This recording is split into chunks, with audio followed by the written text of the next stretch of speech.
Vamos grabando. Recording progress, así me contesta la máquina. Ok, pues bueno, ya estamos grabando. Entonces, vamos a iniciar con esto. El miércoles nos adelantaron la conferencia, normalmente la damos el jueves, pero ahora nos adelantaron para el miércoles porque el ponente pues puede ese día. Y hoy en la mañana hice un comentario sobre el artículo 30 constitucional y la reforma, porque hubo una chica que me dijo, oiga, ya vio la reforma, y la verdad, debo ser sincero, ando pendiente, ando buscando tantas cosas que no se me ocurrió, pero el 17 de mayo hubo la reforma del artículo 30 constitucional. Una reforma que para mi gusto es bastante sosa, sin contenido, sin mucho chiste, pero como fue recomendada por la ONU, pues entonces se hizo la reforma al artículo 30. Es un comentario de 7 minutos, tampoco es así tan largo, pero ahí los invito a que lo escuchen o que lo vuelvan a ver en Facebook Live, porque ahí quedó grabado. Ahora, el problema en la mañana fue que por ahí andaba Axel Sánchez, que se me cortó y se me cortó y se me cortó y no me gustó, y lo volví a regrabar y lo volví a subir. Entonces, el original no lo van a ver porque estuvo corte y corte y corte, pero creo que esta grabación nueva sí quedó bastante bien y entonces los invito a que lo vean. Y el miércoles a las 6 de la tarde vamos a tener la conferencia con Arturo Galván, que nos va a hablar sobre el testamento. Muy interesante la plática porque muchas veces nosotros decimos, es que hay que dejar el testamento, pero a veces también hay que ver a quién se deja los bienes. Y ustedes como abogados, si tienen hermanos, uy, ¿para qué les cuento? Somos los villanos siempre. Ay, tú te piensas quedar con todo y tú haces esto y tú haces aquello y no nos preguntas y no, y parece que te quieres quedar con la casa y parece que te quieres quedar. No, es un rollo, ¿eh? La verdad, yo por eso trato de evitar ya broncas con mis hermanos y ya mejor ni me meto. Pero pues a final de cuentas ellos tampoco la pudieron terminar, entonces la verdad es que sí está complicado. Pero bueno, ahí los invito a que vean el tema del testamento.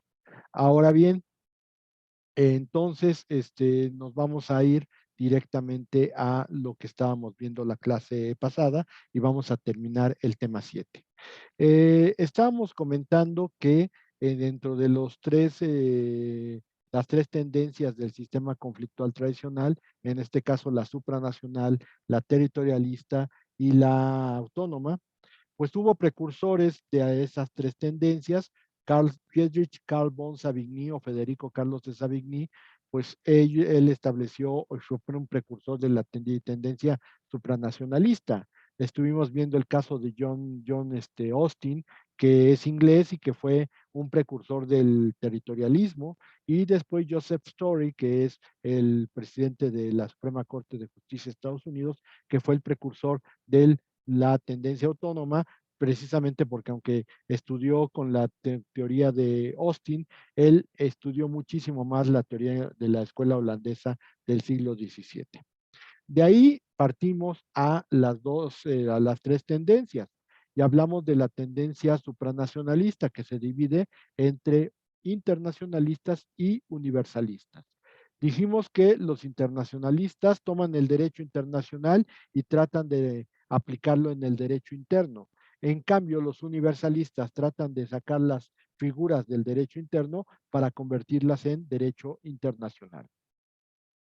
Después estuvimos hablando de la tendencia territorialista y hablamos principalmente de Francia, donde se originó, y hablamos de las corrientes territorialistas de Francia, principalmente con dos autores, J. Penny Boyer y Pierre-Louis Lucas.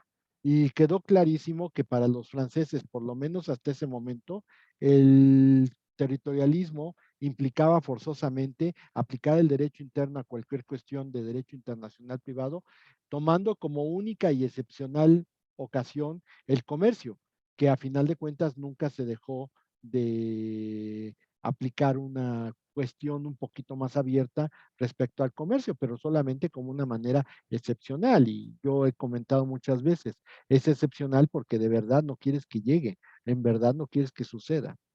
Ahora bien, estuvimos viendo la escuela inglesa y también el territorialismo inglés, principalmente basados en Dicey y Cheshire.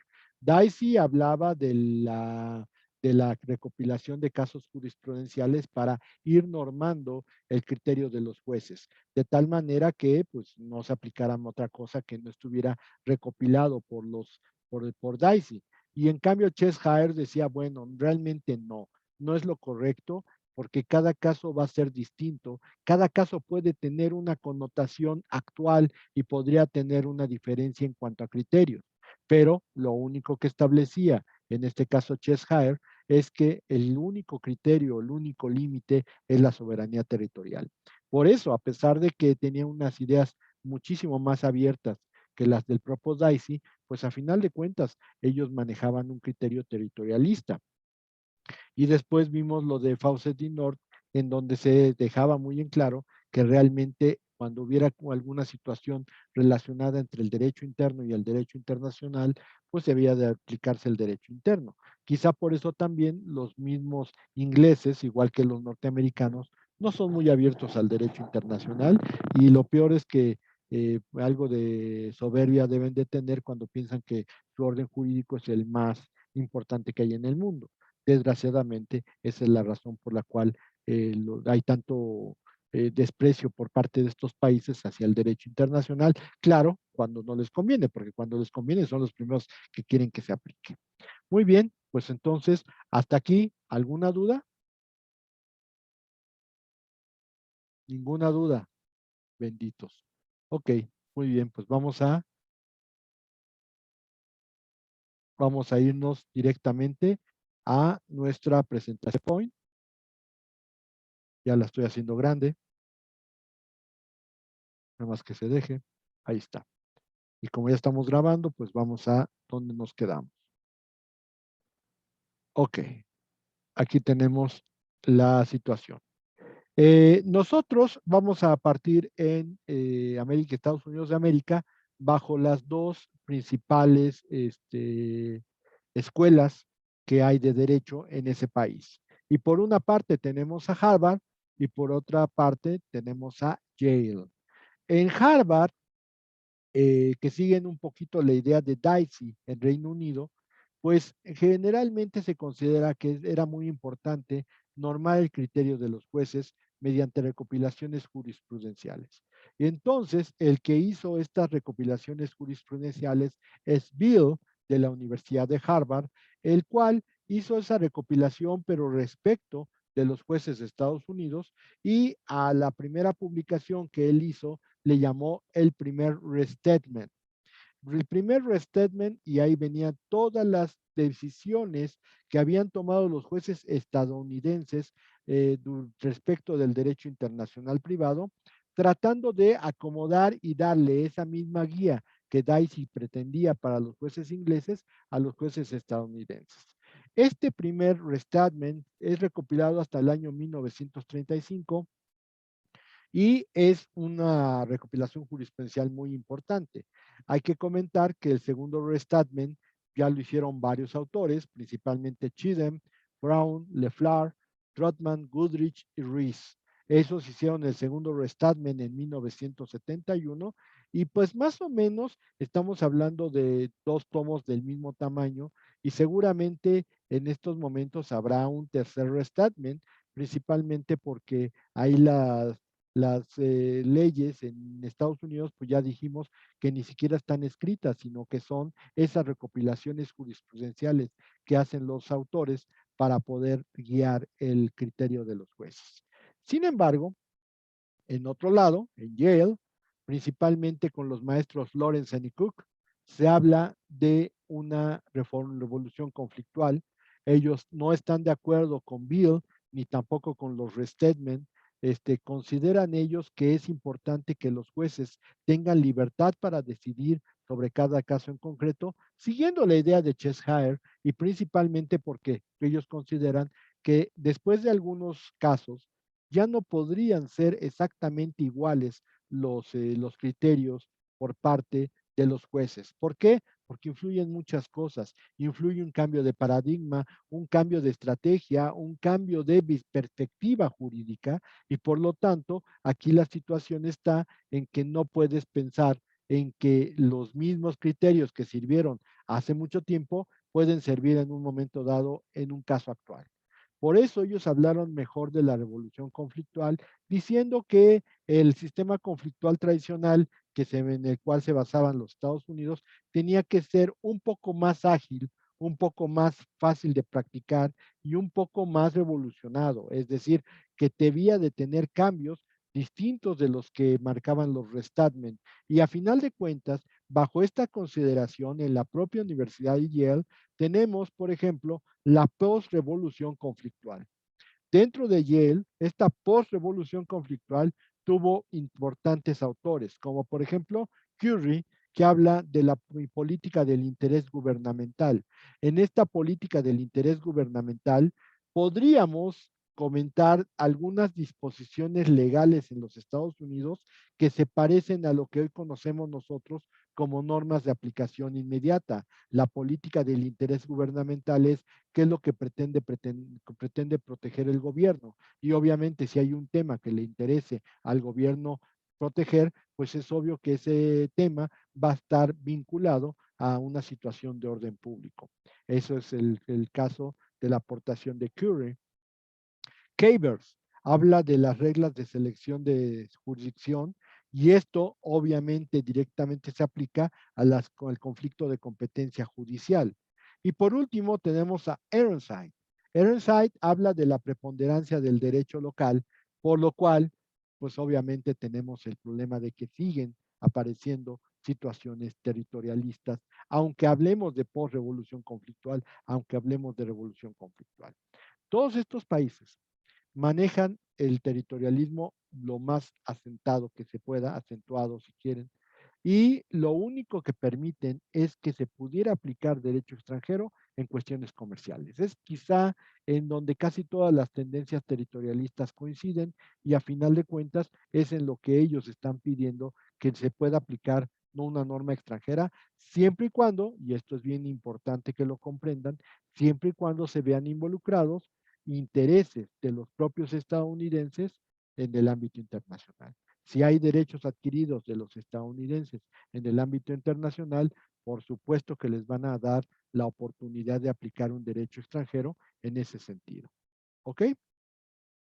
Después tenemos Latinoamérica. Y Latinoamérica se basa en tres tendencias principales. En Chile, en Argentina y en México. En Chile, tenemos el caso de que en mediados de los años 1850, Andrés Bello, que fue un diplomático chileno, fue encargado de hacer el Código Civil chileno a los años 1850. Y en ese Código Civil chileno, lo que enfatiza Andrés Bello son tres conceptos. Derecho, poder y soberanía. Cuando dominio, poder y soberanía. Cuando hay dominio es porque tienes un derecho. Cuando ese derecho te lo respeta el Estado, ahí tienes dominación. Y cuando esa dominación se reflejado en los intereses del Estado, pues entonces ya tenemos imperio. Esos tres conceptos los vierte él en el Código Civil chileno para dejar principalmente una situación interesante, porque él dice, ok, se aceptan ciertos tipos de aplicación de derechos extranjeros, pero solamente cuando hay derechos adquiridos. Hay que recordar que Andrés Bello también estudió bajo la doctrina de Austin y también seguramente ha de haber estudiado la escuela holandesa del siglo XVII.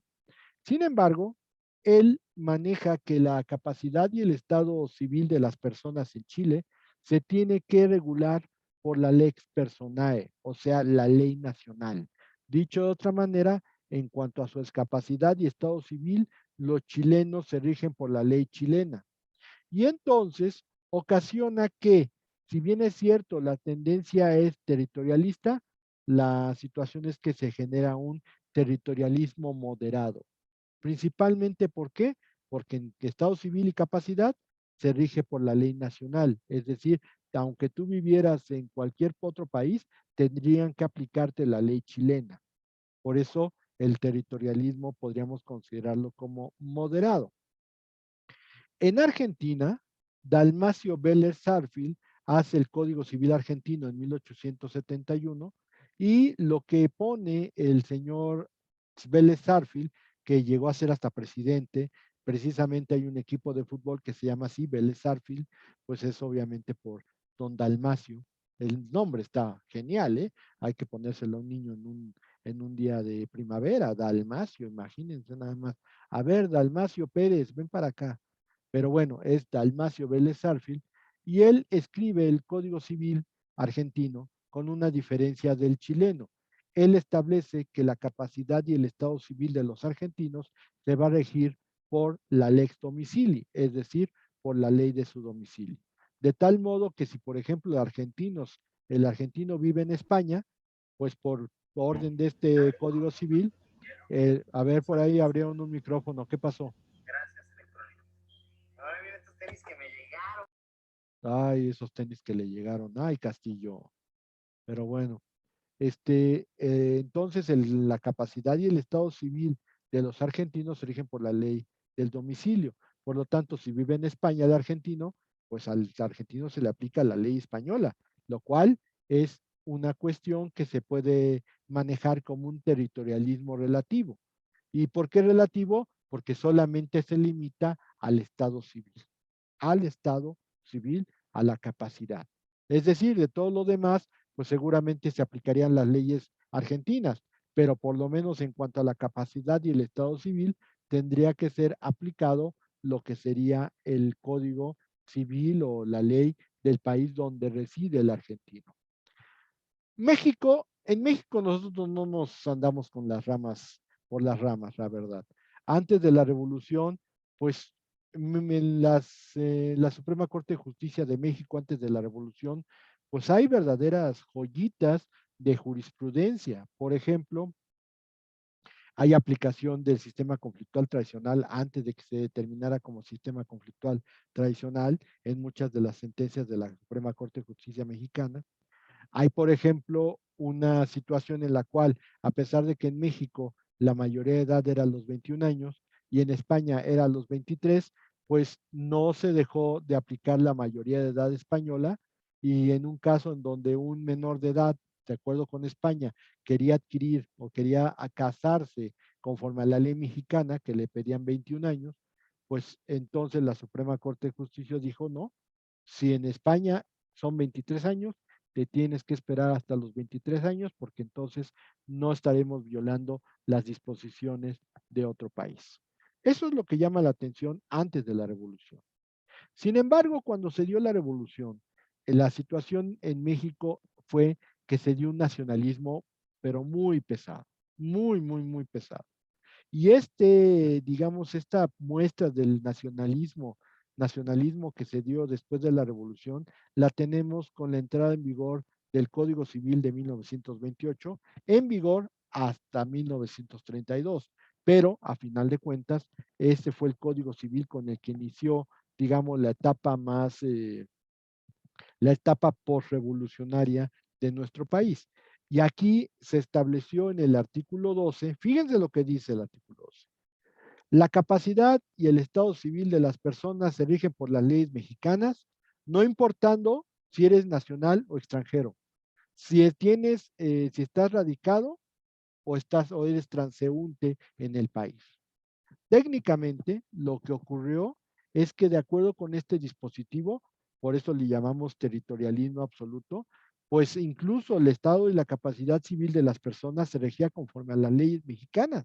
Nos valía un cacahuate que fueras extranjero, que estuvieras de paso o que vivieras aquí, o no importa, aquí se te aplicaba la ley mexicana. Y entonces, por ejemplo, fue tan grave la aplicación de la ley mexicana en este territorialismo absoluto que, por ejemplo, había países que no tenían regulado el divorcio, como el caso de España o Argentina. Y aquí en México, como nos valía un cacahuate que no estuviera regulado el divorcio en esos países, pues aquí te podías divorciar.